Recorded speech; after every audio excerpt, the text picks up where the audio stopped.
Hello horror fans, I'm Dr. Udru, and I have not one, but two Joe Dante shirts, which means it's about time I made a video on him. So without further ado, let's look at the early films of Joe Dante. Joseph Dante Jr. was born on November 28, 1946, in Morristown, New Jersey, and grew up in nearby Livingston, New Jersey. His first movie-going experience came in 1953, when his aunts took him to see Walt Disney's animated classic, Peter Pan. Growing up, Dante frequented Saturday matinees, where movies were accompanied by somewhere around 10 cartoons.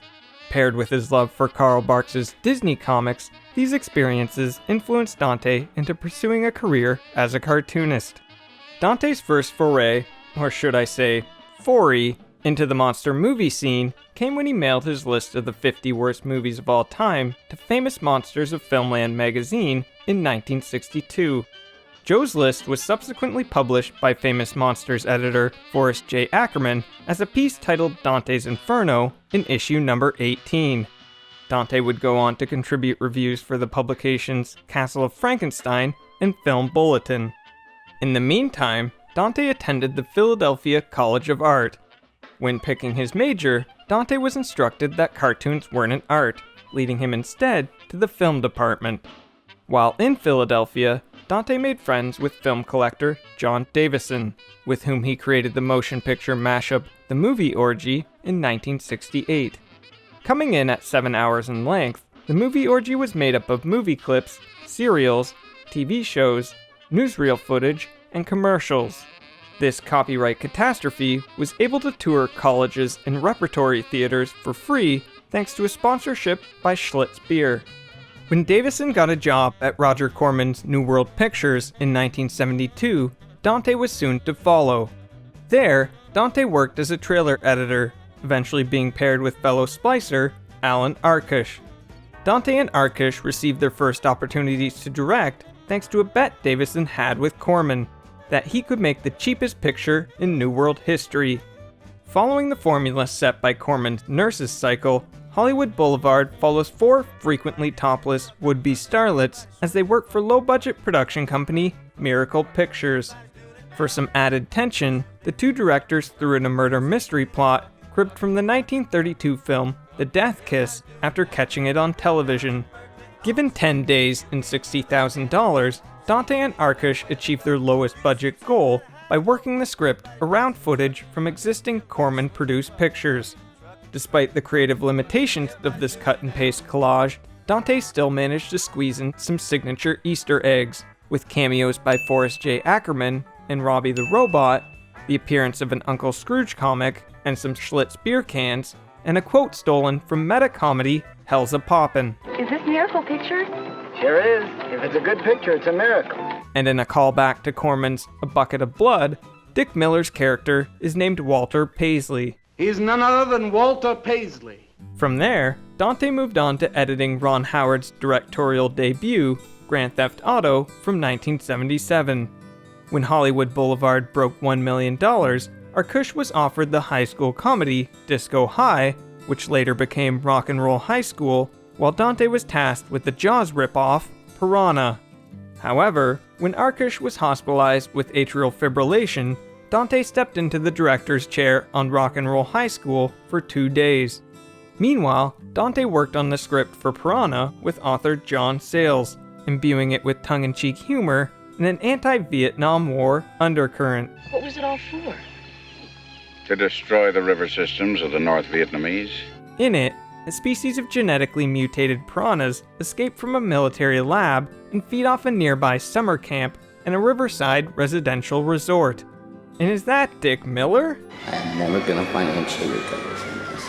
Piranha was filmed in 30 days, on location at Aquarina Springs in San Marcos, Texas, and in a USC swimming pool.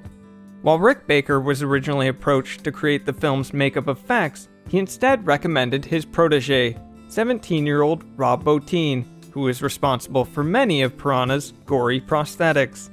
The piranhas themselves were designed by Phil Tippett and brought to life by Chris Wallace via mechanical rod puppetry. Tippett also created a stop-motion animated creature briefly seen in the military lab. Post-Piranha, Dante fulfilled a prophecy of Corman's. If you make 2 good pictures for him, you'll never have to work for him again. Therefore, after Piranha brought in $15 million, Dante was offered directing duties on a sequel to Orca the Killer Whale and the 2-dimensional Jaws 3 People Zero. However, as fortune had it, fellow low-budget producers Avco Embassy Pictures were shopping for a director for an adaptation of Gary Bradner's novel The Howling. Luckily, its producer, Mike Fennell, knew Dante from his time at New World, having worked as a production assistant on Hollywood Boulevard and a producer on Rock and Roll High School. Again, Dante had Sayles rework the script, satirizing the self-help movement and the rise of New Age beliefs while bringing werewolves into the modern era. Screw all this channel your energy crap. After a traumatic encounter with a serial killer, a news reporter seeks treatment at a rural resort, only to discover it's a front for a colony of werewolves. The Howling was filmed in 28 days on location in Mendocino, California. While Rick Baker was initially attached to the project, he was obligated to abandon it when the long-delayed An American Werewolf in London went into production. Instead, the position was again turned over to Rob Bottin, who used air bladder effects and mechanical heads to bring the film's transformation scenes to life. The briefly seen stop-motion werewolves were animated by David Allen, whose work was largely left on the cutting room floor. Throughout The Howling, Dante sprinkled in references to wolves, even naming characters after directors of previous werewolf pictures. Throw in some cameos by Roger Corman, The Thing from Another World star Kenneth Tobey, and Forrest J. Ackerman, and oh hey, Walter Paisley. What am I, an idiot? I'm making a buck here. Next, in 1982, Dante directed 2 episodes of the Naked Gun precursor, Police Squad. But as it happened, Dante had attracted the attention of Steven Spielberg, who had cast the Howling's Dee Wallace in E.T. In fact, earlier, when Universal was set to file an injunction against Piranha, Spielberg himself had stopped it. Approached to direct a segment of Spielberg's feature film adaptation of The Twilight Zone, Dante was tasked with remaking the classic episode, It's a Good Life. Working with one of the show's original writers, Richard Matheson, Dante modernized the story by giving it an animated spin.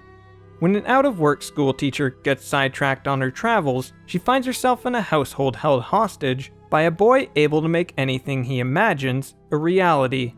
Twilight Zone the movie was filmed in the summer of 1982. Again, Rob Bottin was brought aboard to bring Dante's cartoon creations to life, while the segment Cell Animation was directed by Sally Crookshanks. Original Twilight Zone episode star Bill Mumy even makes a cameo. And that's right, it's Miller time.